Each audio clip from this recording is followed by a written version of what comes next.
Assalamualaikum WR.Wabi.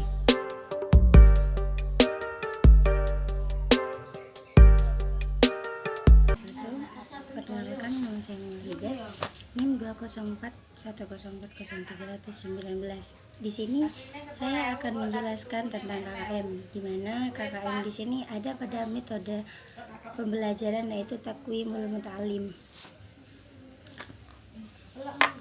KKM adalah Code of Accordance Standard Setting, yaitu disebut pula dengan kriteria ketuntasan minimal, di mana standar dapat diartikan sebagai ukuran atau patokan yang disepakati, dan setting adalah proses menentukan cut score terhadap instrumen pendidikan yang mengacu pada standar kompetensi kelulusan atau SKM.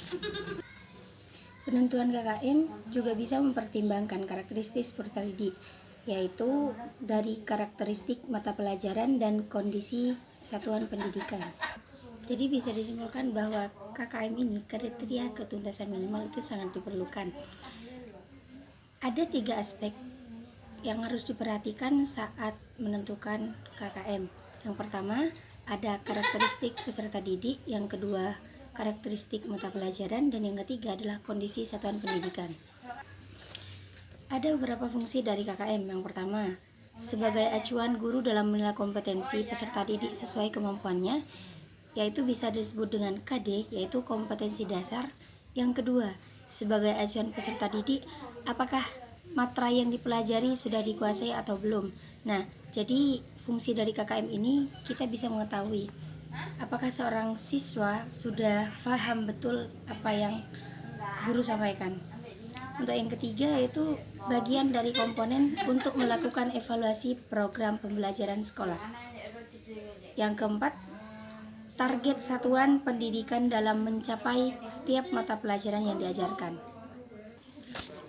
Untuk yang saat ini, prinsip penetapan KKM. Ada beberapa prinsip untuk menetapkan kriteria ketuntasan minimal. Di antaranya yaitu penetapan KKM merupakan kegiatan pengambilan keputusan yang dapat dilakukan melalui metode kualitatif atau kuantitatif, di mana metode kualitatif ini dapat dilakukan melalui professional judgment oleh pendidik yang mempertimbangkan kemampuan akademik dan pengalaman pendidikan mengajar mata pelajaran di sekolah itu. Untuk metode kuantitatif, yaitu dilakukan dengan rentang angka yang disepakati sesuai dengan penetapan kriteria yang ditentukan.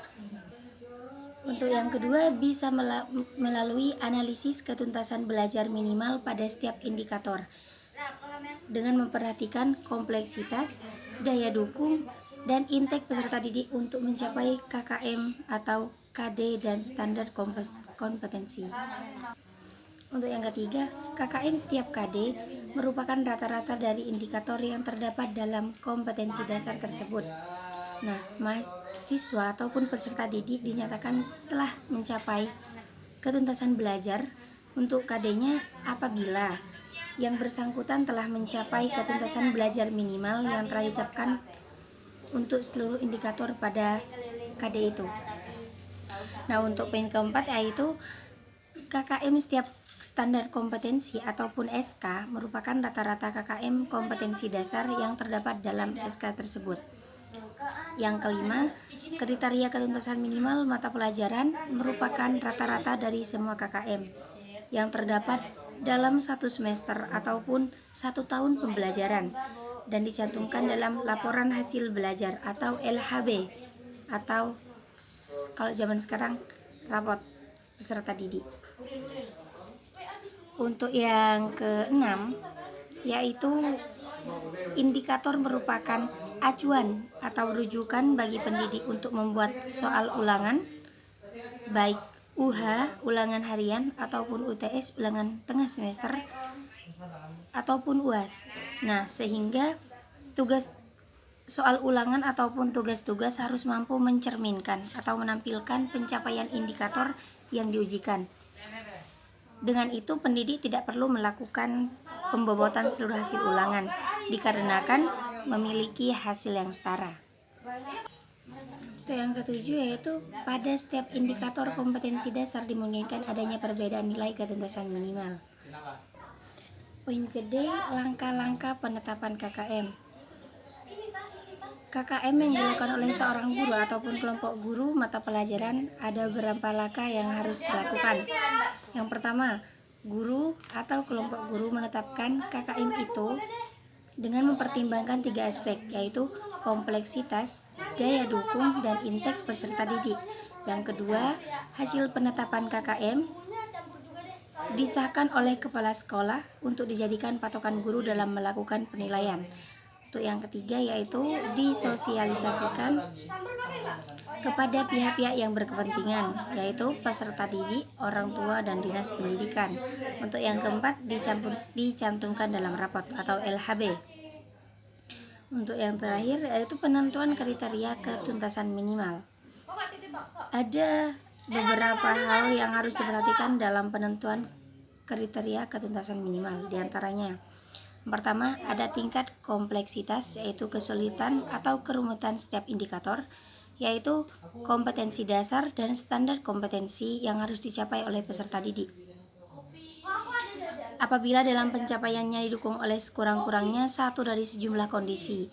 Yang pertama, guru memahami dengan benar kompetensi yang harus dibelajarkan kepada peserta didik, agar peserta didik tidak bingung.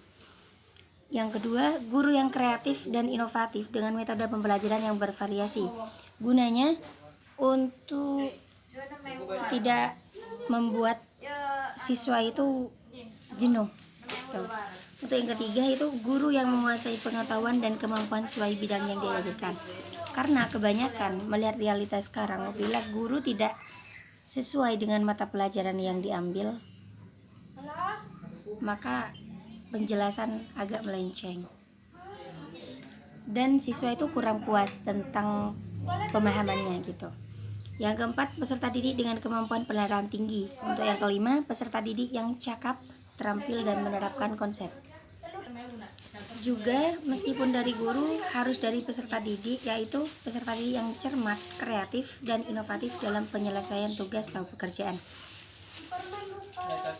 Juga waktu yang cukup lama untuk memahami materi tersebut karena memiliki tingkat kesulitan dan kerumitan yang tinggi, sehingga dalam proses pembelajarannya memerlukan pengulangan atau latihan.